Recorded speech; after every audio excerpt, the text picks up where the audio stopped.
Libro del Éxodo, capítulo 8, versículos 16 a 28. Seguimos ahora ya con la cuarta plaga. Dijo después el Señor a Moisés: levántate temprano y preséntate al faraón. Cuando salga hacia el río, le dirás: así dice el Señor, deja salir a mi pueblo para que me dé culto. Vean cómo lo vuelve a pedir. Si tú no dejas salir a mi pueblo, yo haré salir tábanos contra ti, contra tus siervos, contra tu pueblo y contra tu casa. Llamó entonces el faraón a Moisés y a Aarón y les dijo: id y ofreced sacrificios a vuestro Dios dentro de mi país. Pero Moisés respondió: no es posible hacerlo, porque el sacrificio que ofrecemos al Señor nuestro Dios es abominable a los egipcios. Tenemos que hacer 3 jornadas de camino en el desierto y ofrecer sacrificios al Señor nuestro Dios como nos ha indicado. Y dijo el faraón: os dejaré marchar para que ofrezcáis sacrificios al Señor vuestro Dios en el desierto, solo con la condición de que no os alejéis demasiado, y rogad por mí. Pero el faraón endureció su corazón también esta vez y no dejó salir al pueblo. Pues bien, Egipto es castigado en cuarto lugar con los tábanos. Ya ven que son estas como moscas, ¿verdad? Es que sí pican y también son muy molestas. El tábano es un animal muy insolente e inquieto, y es verdad. No es como una mosca que se espanta fácilmente. Y se aferra, se aferra literalmente hasta que logre picar. ¿Qué otra cosa puede significar sino la inquietud insolente de los deseos de la carne? O sea, ahora se pone al descubierto esta inquietud insolente de los deseos de la carne. Por eso Egipto es castigado con los tábanos, es decir, según la inquietud de los deseos de quienes solo aman este mundo. O sea, que no están tranquilos por las picaduras, que están siempre inquietos y cuyos deseos están como importunando, a pesar de que sean deseos insolentes. Eso es lo que trae consigo los que solo aman este mundo. Además, con tales deseos se vuelven como perros, ya que es tal su ardor e inquietud que terminan mordiéndose los unos a los otros. De hecho, los que se consumen por dentro por este mundo terminan volviéndose locos, como afirma Isidoro de Sevilla en las cuestiones sobre el Antiguo Testamento. Y efectivamente así es. Los que tienen esta obsesión por este mundo en cuanto tal y se consumen interiormente por él, terminan volviéndose locos, ya sea porque no logran la plena satisfacción de sus deseos o porque siempre encuentran, les guste o no, competidores en sus respectivos caminos. Entonces, ¿qué es lo que van a desear para apagar esa sangre? Para apagar la sed, beber sangre, porque no pueden con esa inquietud, no pueden estarse en paz, ya que este mundo es una fuente permanente de intranquilidad, de desasosiego, de inquietud. Ahora bien, ten en cuenta que los egipcios abominaban del pastor, y no por el hombre, sino por las ovejas. O sea, para los egipcios las ovejas eran repugnantes. Los egipcios, en efecto, cultivaban la tierra con el arado. Por el contrario, Abraham y Jacob, y después Moisés y David, fueron pastores, con lo cual alcanzaron en este oficio una cierta instrucción real. Pues bien, los egipcios detestaban los sacrificios inmaculados, es decir, la búsqueda perfecta de la virtud según una norma precisa. Eso es lo que realmente les molestaba, la búsqueda perfecta de la virtud según una norma precisa, porque querían dejarse llevar por sus impulsos, por sus deseos y a final de cuentas por sus respectivos desórdenes. ¿Por qué sucede esto? Porque aquello que los viciosos odian para los buenos es algo puro y piadoso. Por ejemplo, la fidelidad en una pareja. Para una persona recta, la fidelidad es pura, es piadosa, vale la pena. Para un vicioso no. Incluso hasta la denigra, se burla, etc. En efecto, el voluptuoso detesta la práctica de la virtud y el disoluto la rehuye. Así pues, el cuerpo de los egipcios, que amaba la seducción de los sentidos, detesta las virtudes del alma, cosa que sigue pasando con cualquier mundano, es decir, con cualquier egipcio.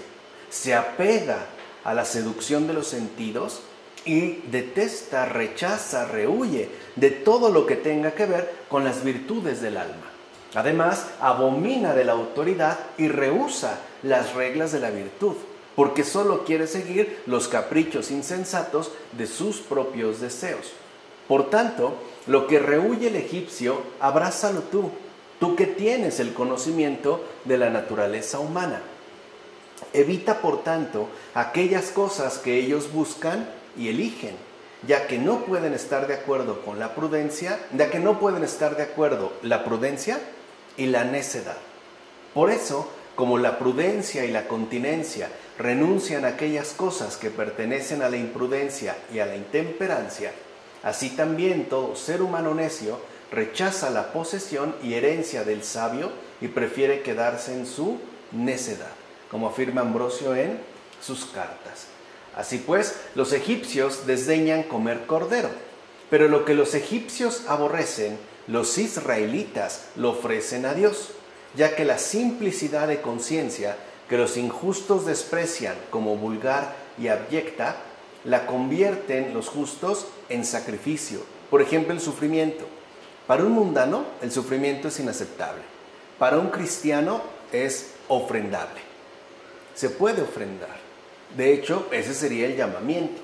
Por eso los rectos inmolan a Dios lo que cosechan, es decir, pureza y mansedumbre, cosas que los impíos aborrecen por juzgar las cosas vanas. ¿Cuántos mundanos? Bueno, lo dice Paterio en la explanación al Éxodo. ¿Cuántos mundanos, es decir, egipcios, consideran como vano un acto de oración o un gesto sincero de contrición o todo lo que involucre de una u otra manera una vida religiosamente ordenada y recta? Capítulo 9, versículos 1 a 7. El Señor dijo a Moisés: preséntate al faraón y dile: así dice el Señor, Dios de los hebreos, deja salir a mi pueblo para que me dé culto. Vean cómo lo vuelve a solicitar. Porque si tú te niegas a dejarles salir y los sigues reteniendo, la mano del Señor recaerá sobre tus ganados del campo, sobre los caballos, asnos, camellos, ovejas y vacas. El faraón mandó hacer averiguaciones. Y en efecto, del ganado de Israel no había muerto ni uno. Sin embargo, se endureció el corazón del faraón y no dejó salir al pueblo. Vean hasta qué punto puede llegar la necedad de una persona. Puede ver en efecto que todo está saliendo mal y no por ello renunciar a sus torcidos propósitos. Puede estarse viniendo el mundo abajo y lo está viendo, incluso lo está padeciendo y no cambiar de parecer. Entonces, en quinto lugar, Egipto fue golpeado con la muerte de toda clase de animales.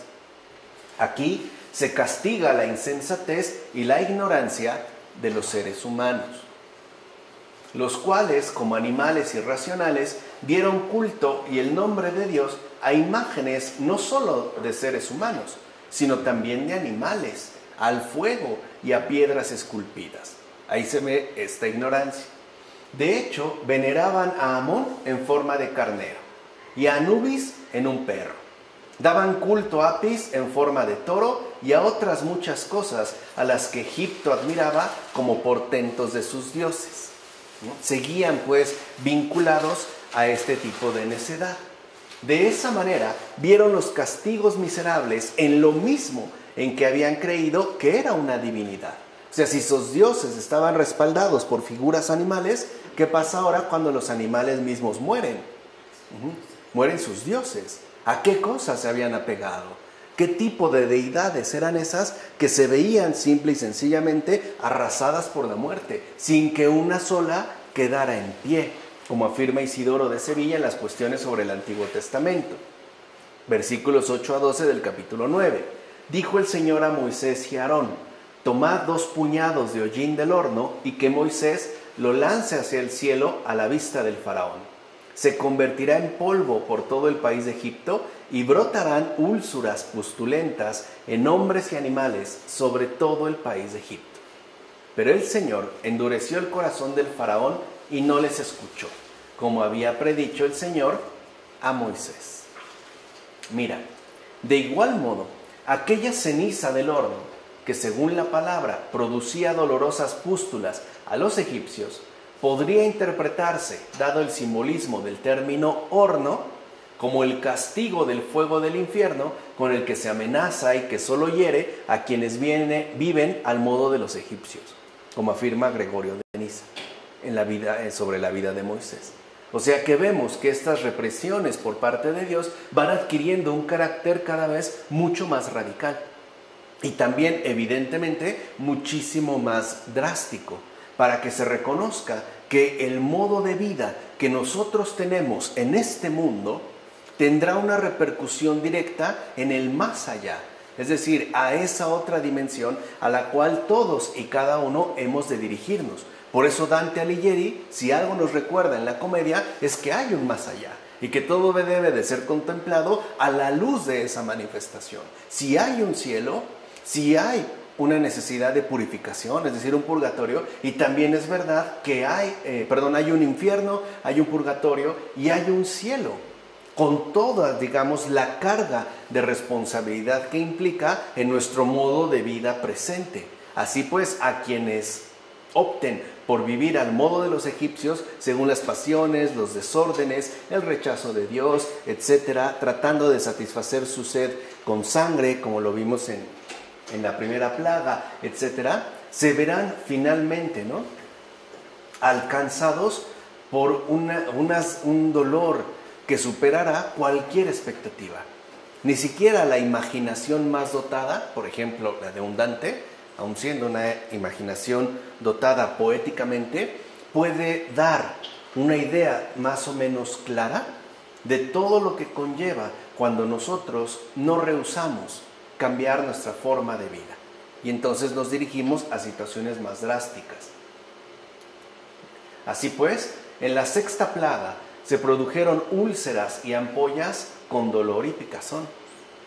Pues bien, en estas úlceras se castiga la malicia engañosa y ulcerada de este mundo, que es efectivamente lo que producen tales engaños, molestias, ¿no?, úlceras, que terminan muchas veces infectándose y provocando males todavía mayores. Y en las ampollas se castiga la soberbia inflada engañosamente, y en las picazones se castiga tanto la ira como los arrebatos furiosos. Así eran los egipcios, llenos de ira, de arrebatos furiosos, llenos de soberbia, de malicia engañosa, de injusticia, etc. De hecho, hasta el día de hoy, tales castigos siguen presentes en el mundo por medio de las úlceras que producen los errores, como afirma Isidoro de Sevilla en las cuestiones sobre el Antiguo Testamento. Entonces, de fondo, y eso es algo importante también de destacar aquí, se insiste una vez más entre esa radical oposición entre virtud y vicio. No se puede estar bien con Dios y con el mundo. No se puede estar, digamos, en plena comunión con la verdad y con la mentira. Uno no puede comulgar con la luz y con las tinieblas. Se excluyen mutuamente. Ahí hay, digamos, una confrontación radical entre ambas. Y eso es en lo que se va a insistir. No se puede dar una equiparación entre la virtud y el vicio. Versículos 13 a 35 del capítulo 9. Dijo el Señor a Moisés: levántate temprano, preséntate al faraón y dile: así dice el Señor, Dios de los hebreos. Pues si hubiera extendido mi mano y os hubiera herido con peste a ti y a tu pueblo, habrías desaparecido de la tierra. Pero para esto te he mantenido en pie, para mostrarte mi poder. Pues mira, mañana a esta hora haré llover un granizo tan fuerte como no lo ha habido en Egipto desde el día de su fundación hasta el presente. Moisés extendió su bastón hacia el cielo y el Señor lanzó truenos y granizo, y se asustan. Y cayeron rayos sobre la tierra. El Señor hizo llover granizo sobre el país de Egipto. Llegó el granizo y rayos junto con el granizo. Cayó con tal fuerza como no lo había hecho en todo el país de Egipto desde que fue fundado. El granizo hirió en todo el país de Egipto a cuanto había en el campo, tanto hombres como animales. El granizo estropeó toda la hierba del campo y destrozó todos los árboles del campo. Solo en el territorio de Gosén, donde habitaban los hijos de Israel, no cayó el granizo. El faraón mandó llamar a Moisés y a Aarón y les dijo: he pecado esta vez. El Señor es justo, pero mi pueblo y yo somos impíos. Implorad al Señor. Al ver el faraón que había cesado la lluvia, el granizo y los truenos, o sea, después de que imploraran al Señor Moisés y Aarón, volvió a pecar y endureció su corazón, lo mismo que sus servidores, para que veamos a qué grado de corrupción se puede llegar cuando estamos sometidos a la esclavitud de este mundo. Ni siquiera padeciendo tantas cosas cambia nuestro corazón. Mira, ahora los castigos vienen de lo alto: truenos, lluvia y granizo. ¿Se acuerdan que las ranas salieron de abajo? Las aguas. Ahora los castigos vienen de arriba. En los truenos están contenidos las increpaciones divinas, ya que Dios no castiga en silencio, sino que da voces y envía la doctrina celestial con estruendo para que el mundo sepa claramente que su pecado puede ser castigado. De hecho, con esto se deja en claro de que el pecado no es impune. No hay impunidad para el pecado, ya sea que se dé dentro del obrar providencial de Dios, ¿no?, un castigo aquí o finalmente allá. Que bueno, evidentemente es mejor que se dé aquí y no esperar a la dimensión drástica de ese más allá. Por su parte, la lluvia y el granizo son enviados para devastar los vicios incipientes. Tales vicios, por ser incipientes, son todavía débiles y por eso pueden ser quebrados por el granizo que viene de lo alto. A veces el Señor nos manda un poco de granizo. Y es para quebrantar los vicios incipientes, antes pues de que estos tomen mucha más fuerza. Por ejemplo, no es lo mismo doblegar un pasto pequeño que un árbol bien enraizado. De hecho, el granizo quema lo que toca. Recuerden que es hielo, con lo cual se nos quiere dar a entender que los estímulos de los vicios deben entonces ser consumidos y aniquilados, como afirma Isidoro de Sevilla en las cuestiones sobre el Antiguo Testamento. O sea que la cuestión de los vicios no es una cosa simple, es una cosa que requiere también remedios adecuados, los cuales únicamente el Señor conoce. Ya vimos la terapéutica de las enfermedades espirituales. Sobre todo, y algo es importante, no solo tratar de atender al vicio, sino a los estímulos que en efecto los promueven y que los fortalecen. Entonces el Señor no solo va a los vicios, cosa que ya ha estado corrigiendo en las plagas anteriores, sino que además ahora se va contra estos estímulos que deben ser consumidos y aniquilados, y a veces por algo que queme, por ejemplo el hielo, como es el caso, en este aspecto en particular, del granizo. No dijimos ahora que vienen de lo alto. En consecuencia, el primer efecto obtenido es justo el reconocimiento por parte del faraón de que ha pecado. ¿Se dan cuenta? Es la primera vez a estas alturas que reconoce que ha pecado. Y esto se debe a que el que permanece empeñado en su pecado debe ser quebrantado poco a poco hasta que por fin llegue al reconocimiento de su falta. No es algo que es cuando estamos tan, vuelvo a insistir, corrompidos en el corazón, cuando tenemos un grado extremo de endurecimiento interno, no es instantáneamente que se da un cambio. De hecho, el Señor nos irá doblegando poco a poco, no solo hasta que se dé, digamos, un reconocimiento inicial del pecado, sino hasta que lleguemos finalmente al arrepentimiento, hasta que nos demos cuenta del extravío en el que nos encontramos y aceptemos el ofrecimiento que Él nos hace, salir de todo este lodazal en el que estamos hundidos, lo cual, como hemos visto, no es sinónimo de conversión de corazón. O sea, que alguien reconozca que se equivocó, que alguien incluso reconozca su pecado, no es sinónimo de conversión del corazón.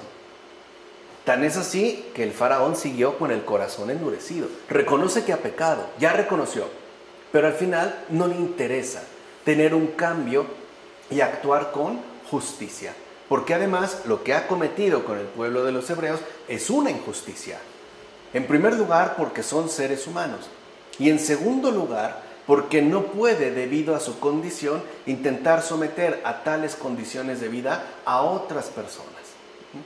Es como aquel que es a lo mejor adicto al alcohol, no tiene problemas con su manera de beber. Se pone una borrachera tremenda, reconoce su pecado, pero por el malestar que siente, pero no está decidido a dejar de beber. Entonces que diga, sí, me equivoqué, eso no significa que ya tiene la conversión de corazón. Se ha dado un avance, pero no se ha alcanzado el propósito principal. Así pues, fíjate muy bien cómo el Señor es misericordioso y paciente con los corazones endurecidos. En efecto, les advierte, les exhorta y los castiga de grado en grado. Otra vez, poco a poco, por pura misericordia y con mucha paciencia. Sin embargo, el endurecimiento de corazón no es cosa fácil de vencer. Ya lo estamos viendo aquí. De hecho, puede ser que el pecador reconozca su falta, como el propio Faraón, debido al castigo padecido, como a veces sucede con la resaca en relación al bebedor. Pero a pesar de esto, sigue empeñado en permanecer en su equivocación interior. O sea, debido a las consecuencias, ¿no?, o a los castigos recibidos, puede ser que reconozca su falta, pero eso no significa que esté dispuesto a renunciar de igual manera a su equivocación interior. Simple y sencillamente decide permanecer en su error. Al final, tal endurecimiento acaba incluso despreciando la corrección recibida para seguir en sus malos empeños. O sea, uno trata de ayudar y estas instrucciones recibidas son rechazadas, son asumidas con desprecio, porque lo que a uno le interesa es seguir en los malos empeños. Esto se ve a veces de manera clara cuando intentamos hablar con otra persona que está equivocada y te dice, ya no me digas, ya entendí, ya entendí, ya no me digas. Pero en realidad no quiere recibir lo que se le dice porque no está dispuesto a renunciar a sus malos empeños. Es lo que ha sucedido en el caso del Faraón. Entonces veamos bien cuál es el proceder del Señor en relación al corazón humano, especialmente cuando estamos hablando del endurecimiento, que como hemos dicho, no es cosa fácil de vencer. Esto lo afirma Orígenes en la oración. Por tanto, debemos reconocer claramente lo siguiente: el Faraón no se endureció debido a los castigos de Dios, sino debido a su bondadosa paciencia.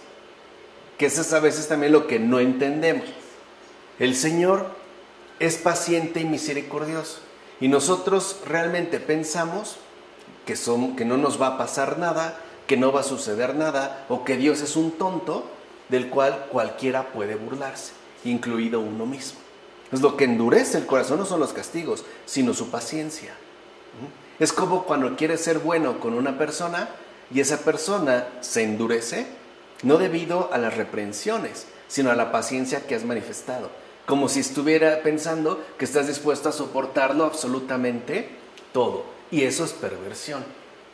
¿Entiendes? Entonces, el Faraón no se endureció debido a los castigos de Dios, sino debido a su bondadosa paciencia. Esto es obra de la dureza de corazón. Por eso es tan grave y tan delicado el endurecimiento, porque a veces piensan que debido a la paciencia que Dios demuestra, entonces el corazón se puede endurecer más y más, pensando bien, repito, que no va a suceder nada, o que no es tan grave, o que simple y sencillamente yo voy a poder seguir empeñado en mi respectiva equivocación. Lo cual evidentemente, fíjense, lo sabemos por la propia confesión del Faraón. O sea, ni siquiera es algo que se esté inventando. En efecto, al ser castigado, él mismo, empujado por la justicia, confesó: el Señor es justo, mi pueblo y yo somos impíos. Él mismo lo dice. ¿Y qué sucedió después? Pues el Faraón siguió empeñado en sus torcidos propósitos de injusticia. Así pues, ¿con qué conciencia podrá quejarse un cristiano de que Dios sea injusto si hasta un rey impío confiesa que Dios es justo?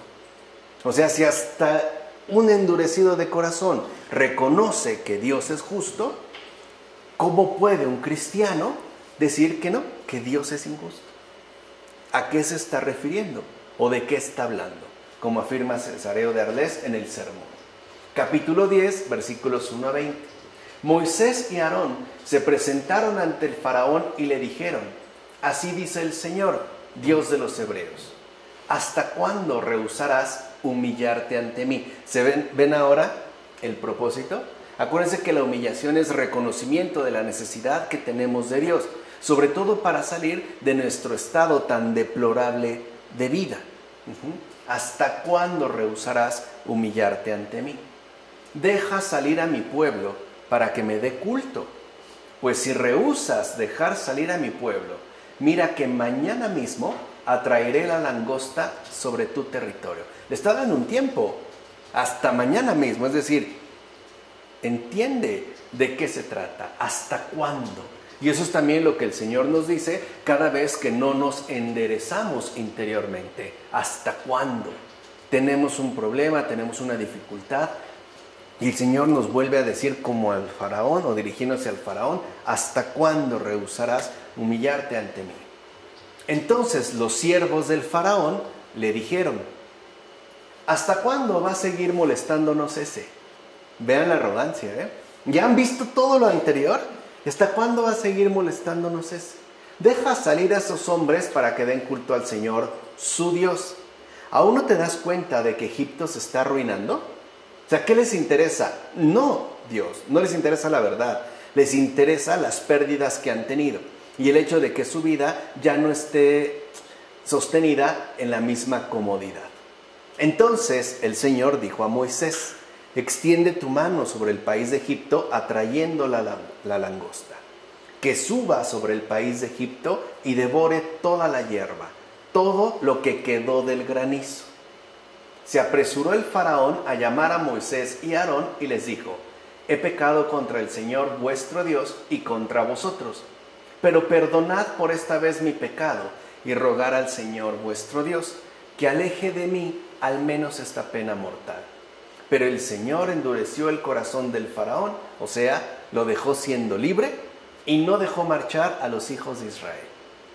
Algunos opinan que por el hecho de citar a las langostas en la 8ª plaga, se condena la inconstancia del género humano, ciertamente apartado y en oposición a Dios. Eso es Egipto. Ese es el mundano. Se mantiene alejado, apartado y en oposición a Dios. Eso es Egipto, oposición a Dios. Vivir como egipcio es vivir según esta oposición a Dios. Es pues tal oposición la que la fuerza venida de lo alto ha de destruir por completo.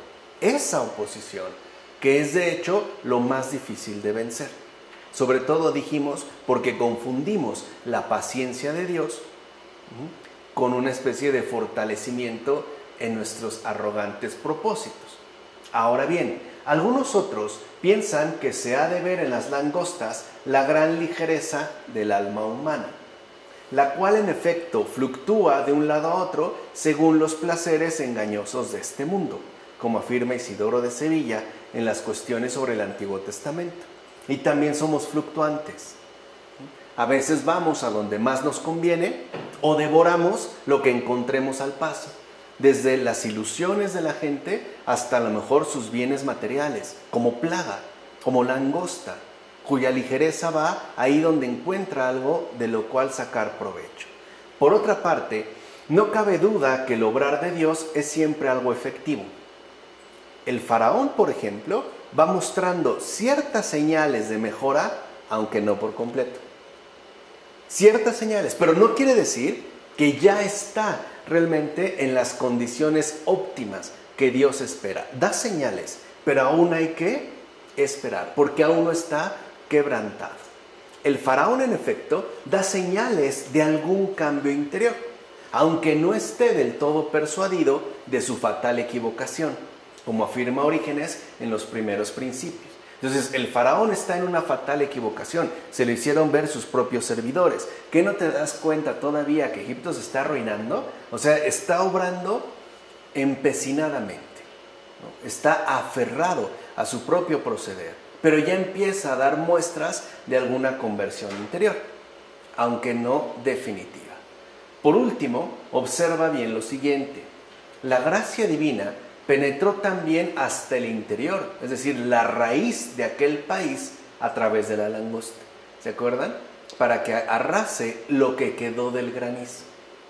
En este caso, las langostas representan el castigo debido por la grave ofensa hecha contra el cielo. Ofensa que, como hemos visto, no puede quedar en pie de ninguna manera. Es eso lo que hay que quitar, la ofensa. No es que se busque como arrasar al pecador, sino esta ofensa que está empeñada en no doblegarse y mantenerse plenamente en pie. Es esta ofensa, pues, la que hay que extirpar por completo, o sea, de raíz. Por eso las langostas ahora acabarán con todo aquello que todavía quedó en pie después del granizo. Porque fíjense, cuando una persona pasa una situación difícil de vida, una corrección de Dios, un castigo, debido al extravío en el que se encuentra, se doblega. Pero no quiere decir que esto tenga al mismo tiempo una situación equiparable en términos interiores. Por ejemplo, alguien se puede sentir mal por la borrachera que se puso, por la cruda o los desmanes que hizo, pero no significa que tenga un verdadero cambio en el corazón. Así pues, cuando suceden ciertas circunstancias, pienses en este caso, el granizo, y se dan algunas muestras, no hay que pensar que entonces ya está recuperado o que esta persona ya se encuentra en las condiciones óptimas de vida que el Señor espera. No, hay que dejar también que el Señor obre para poder llegar a esa raíz y entonces vengan también las langostas. Dijimos, el Señor nos va corrigiendo poco a poco, sobre todo porque se trata de un corazón humano. Y lo más grave es cuando este corazón humano está ya plenamente instalado en la oposición a Dios. Eso sí es algo grave. Eso es lo que significa un corazón endurecido. Por eso recordarán cómo incluso en el Antiguo Testamento se mencionará varias veces: no endurezcan sus corazones. ¿Por qué? Por todas las consecuencias negativas que genera, en primer lugar, para nuestra propia vida y por lo difícil que es salir de esta oposición. Lo estamos viendo en el faraón, como afirma Ambrosio en el examen. Versículos 21 a 29 del capítulo 10. El Señor dijo a Moisés: extiende tu mano hacia el cielo y que sobrevenga sobre el país de Egipto una oscuridad tan densa que se pueda palpar. Imagínense lo que es tocar la oscuridad. No es una oscuridad netamente física, Extendió pues Moisés su mano hacia el cielo y sobrevino una oscuridad muy densa sobre el país de Egipto durante 3 días. Y dijo el faraón a Moisés: sal de mi presencia y guárdate de volver a ver mi rostro, porque el día que vuelva a verte ante mí, morirás. Respondió Moisés: tal como has dicho, no volveré a ver tu rostro. Observa lo siguiente: los ojos de los egipcios no se encontraban en tinieblas porque hubiese algo interpuesto. Por ejemplo, algún monte o muralla que oscureciese los rayos del sol y por tanto las miradas. Más bien ocurrió lo siguiente: mientras que el sol iluminaba todas las cosas con sus rayos, los hebreos gozaban de luz, mientras que los egipcios estaban insensibles a este don. O sea, que ahora se haga visible la situación de oscuridad tan densa en la que se encuentran los egipcios. Es decir, en la que se encuentra el ser humano cautivo de este mundo. Así pues, tal oscuridad revela algo más profundo que la ausencia de la luz del sol. Porque claro, podría pensarse como una especie de eclipse, ¿no? No, pero revela algo más profundo. En efecto, mientras que la vida luminosa se presenta como algo asequible a todos, los que caminan en tinieblas son empujados hacia la oscuridad del mal por sus propias prácticas perversas. ¿Qué quiere decir? Lo que habíamos hablado, por ejemplo, en relación a los hechiceros. Si alguien se deja cautivar por esta equivocación, nuestras propias prácticas perversas más nos empujan, nos hunden en una oscuridad peor. O sea, cuando uno empieza mal, termina obrando peor. Y eso te va, ¿no?, como hundiendo todavía más. En consecuencia, con el envío de las langostas, esto es lo que ha quedado plenamente al descubierto.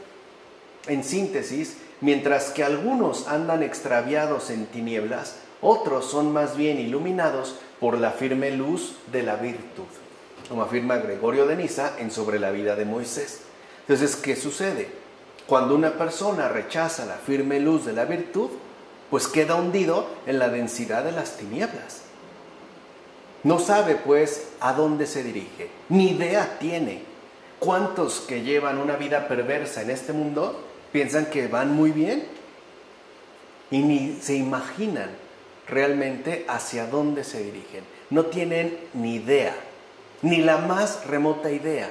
Y esto no es porque no sean creyentes, es que ni siquiera pueden ver esta luz debido a la ceguera en la que se encuentran. Mientras para otro puede ser evidente, o no sé si les ha pasado, por ejemplo, casos donde ves que una persona se encuentra humanamente extraviada y todos se dan cuenta, todos se lo dicen, todos se lo mencionan y no lo ve. Y no se da cuenta y no lo acepta. Está tan perdido que todos están mal menos él. Nadie los entiende a ellos, ¿no? Como si fueran una especie de excepción a la realidad humana, e incluso una excepción a los evangelios, ¿no? Todos están mal, menos yo. Es debido a esta densidad de las tinieblas que se puede palpar, o sea, lo puedes ver incluso realizado en cualquier otra persona. Hay personas que están tan metidas, por ejemplo, en la brujería, que ya ni siquiera hablan con los demás porque piensan que le están haciendo algún tipo de daño. O cualquier consejo que uno les pretenda dar o recibir, no lo aceptan, no lo reconocen. Están tan hundidos y tan hundidos que siguen todavía hundiéndose más debido a sus prácticas perversas. Ya no hay posibilidad de alcanzar la firme luz de la virtud. ¿Qué sucede en este caso? Solo una intervención directa y drástica de lo alto puede funcionar. Ya no hay otra medida. Porque se ha ido dando o se ha ido mostrando, digamos, esta bajeza también poco a poco. Y en la medida en la que el Señor también va interviniendo. Pues bien, con la 9ª plaga se hizo evidente que la oscuridad enviada ponía al descubierto tanto la ceguera de los egipcios para comprender los designios de Dios, como el hecho mismo de que aún andando bajo la luz, resulta cierto que los designios de Dios son inescrutables, como afirma también Isidoro de Sevilla. Entonces aquí hay dos cuestiones importantes. La primera es que Dios ya deja en claro cuál es la verdad de la vida humana según este mundo. Inquietudes, destruida, con miedo. Piensa en las plagas. Ya llegamos a este punto, a la 9ª, ¿no?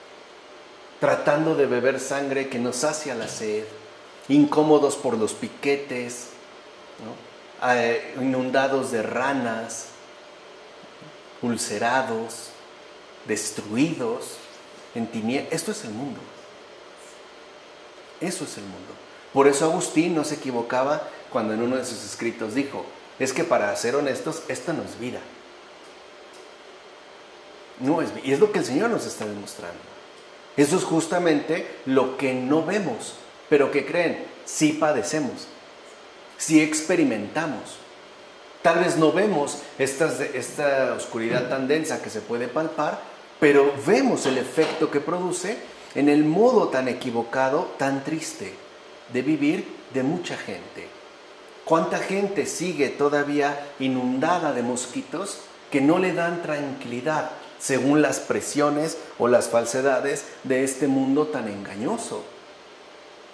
El Señor ha puesto al descubierto esto.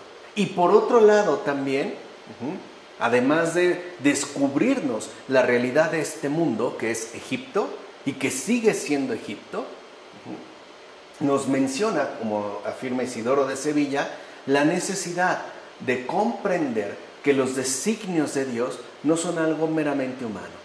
No es algo que nosotros podemos captar al 100%. Y por eso es que también se requiere de una cuestión de fe. Por eso es tan importante la oración y la vida espiritual, para que podamos ver lo que los otros no pueden ver. Y no para echárselos en cara, sino para tratar de hacer algo por ellos, al menos mencionarlo. Tal vez parezcan esfuerzos inútiles, pero el Señor sabrá cómo administrar para el bien común, dichos esfuerzos. ¿De acuerdo? Vamos a la última. Capítulo 11, versículo 1 a 10. Dijo el Señor a Moisés: todavía he de atraer una plaga más sobre el faraón y sobre Egipto. Después, fíjense, aquí ya se llegó hasta el ¿qué? Hasta el tope. Recuerden, por eso les decía, por eso son 10 plagas. Acuérdense que en sentido bíblico el 10 es plenitud. Es una obra finalmente acabada. Dios ya hizo todo. Ha hecho absolutamente todo. Ha sido infinitamente paciente. Ha sido condescendiente. Ha sido sabio. Ha sido misericordioso. Ha hecho una obra buena por completo. Por eso son 10. No 8, no 14. Son 10. Lo cual ya también nos da esta idea de completitud. Tan es así que ahora sí, después de esto, os dejará marchar de aquí. Cuando os deje marchar, vean ya cómo les está adelantando las instrucciones, hasta os expulsará de aquí. O sea, no solo los va a dejar salir, los va a expulsar. Habla, por tanto, al pueblo, y que cada hombre pida a su vecino y cada mujer a su vecina objetos de plata y de oro. El Señor hizo grato al pueblo a los ojos de Egipto. También Moisés llegó a ser un gran personaje en Egipto ante los siervos del faraón y ante el pueblo. Moisés dijo: así dice el Señor: en la mitad de la noche yo saldré por medio de Egipto, y morirá en el país de Egipto todo primogénito, desde el primogénito del faraón, que se sienta en su trono, hasta el primogénito de la esclava dedicada a moler, y también los primogénitos de los animales. Moisés y Aarón habían realizado todos estos prodigios ante el faraón, pero el Señor endureció el corazón del faraón y no dejó marchar a los hijos de Israel de su país. O sea, ni así. ¿Qué dices tú de todo esto? Así le ha parecido bien a Dios. Es decir, que tú también salgas de Egipto, el horno de hierro y la esclavitud. Con esto el Señor nos está poniendo en descubierto todo lo que ha hecho por cada uno de nosotros. A lo mejor no todos hemos llegado hasta la 10ª plaga, quizá algunos con la 2ª, algunos quizá los menos a la 1ª, pero son raros. Pero nos está mostrando todo lo que ha hecho por nosotros con tal de que también salgamos de Egipto. ¿Quién no nos deja salir de Egipto? El diablo, que es también la figura del faraón. No nos la pone fácil, No nos la pone fácil. No crean que si nos ha tenido esclavizados durante tantos años, nos va a soltar así como así. Porque Él está convencido de que le pertenecemos. Cuando viene esta liberación, se va a lanzar también tras de nosotros, como ocurre con Moisés. Eso es lo que quiero que entiendan y que no pierdan de vista. Que abandones pues la idolatría de allí y que asimismo te dejes conducir por Moisés y por su legislación y mando. Así pues, observa con sentido espiritual lo acontecido y sigue mis consejos. En efecto, pide prestado a los egipcios vasos de oro y de plata. Ponte en camino con ellos y provéete para el viaje con los recursos ajenos y también con los tuyos. Mira bien que se te debe el salario de la esclavitud y de la fabricación de ladrillos. Recuerden, ese oro y esa plata es debido a la injusticia cometida. Es pues resultado de un enriquecimiento ilícito, algo que por ejemplo los socialistas han explotado muy bien en términos políticos. Se entiende ahora desde dónde viene, no es algo que se pase por alto, se sabe, pero el sentido es distinto.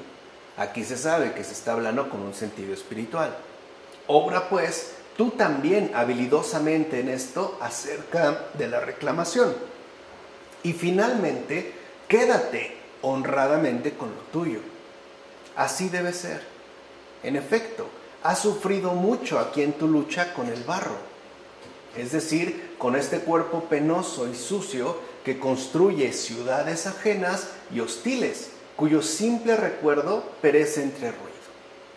Así pues, dejarás en manos de los egipcios y de los poderes contrarios lo que tomaron injustamente, e incluso gastarán todavía en algo peor. No tienen derecho a ello.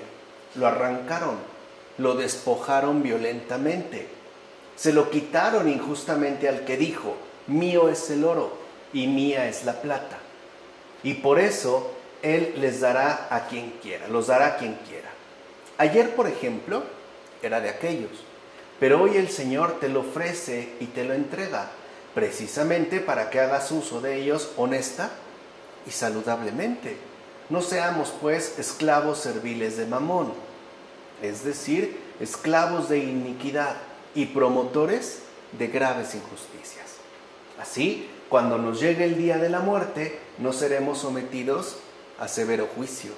Gregorio Nacianceno, en el discurso sobre la Santa Pascua. O sea que si el Señor nos ha sacado de Egipto, no es para que nosotros construyamos un modo de vida egipcio en otra parte. Si el Señor nos ha sacado de la esclavitud, no es para esclavizar ahora a los demás. Si el Señor nos ha librado de las tinieblas, no es para que ahora nosotros hundamos a otros en la oscuridad. Si el Señor nos ha sacado de toda injusticia, no es para que nosotros seamos los principales promotores de grandes y terribles injusticias.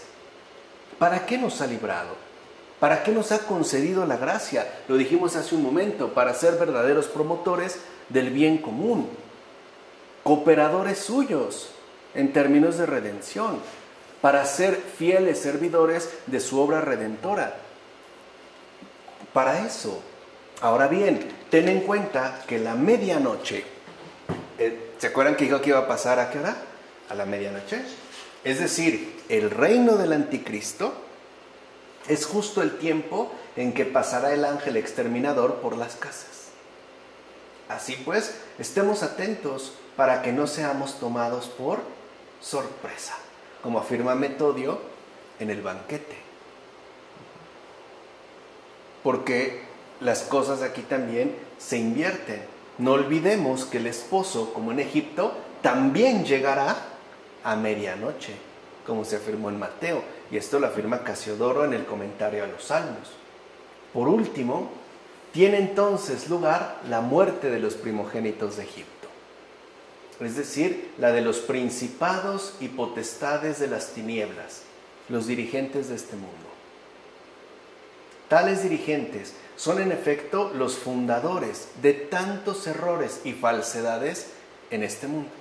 Algo que quisimos expresar cuando dimos el curso de filosofía católica. ¿De dónde venían estos errores? Pero la verdad de Cristo los aniquiló y borró por completo. Acabó pues con estos.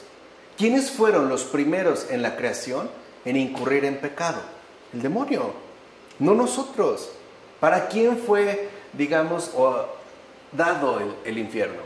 Para ellos, para él y sus servidores, no para nosotros.